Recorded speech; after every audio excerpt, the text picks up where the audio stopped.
All right, today I have a quick little activity. I just want you to spend 5-10 minutes on this activity because I want to see what you know quickly in regard to three things. All right. And I'm hoping you'll get out a piece of paper, or better yet, an estate planning notebook that you'll use from here on out to put down what you're doing in regard to estate planning activities, thoughts that you have, things that you want to do, motivation, inspiration, whatever it may be in regard to estate planning matters. All right, so the three things that I want you to list out, and don't spend too much time on this, just get it down, see where you're at now. One, assets. What assets do you have?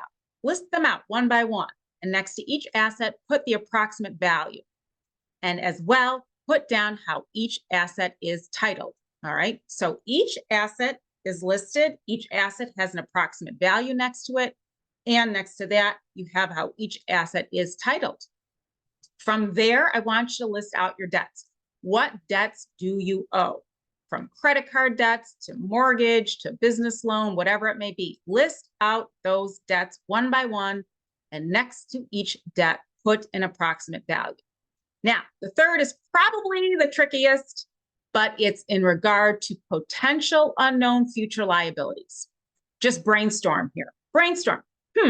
What is something that into the future is a possibility?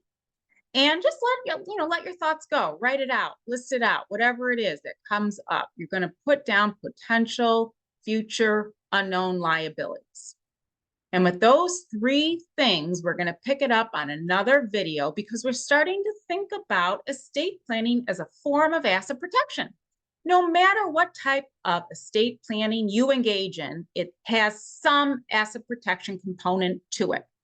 You are not just saying to the world, come, take my assets whenever, to whomever, however, I don't care. I don't need them. I don't want them, whatever. Come grab them. Of course not. Whatever you do in regard to estate planning has some level of asset protection to it. What you should do depends on who you are, what assets you have, and what are the risks involved in the possible liabilities going into the future, because there's so much planning that people are missing out on because they're missing out on paying attention to their specific situation. And we're going to talk about creditors and finances and how everything affects the planning that you can do and really should do. Because the worst thing is to think that you're doing some type of estate planning that's going to be so beneficial, and really all it is rather limited as far as what you're doing.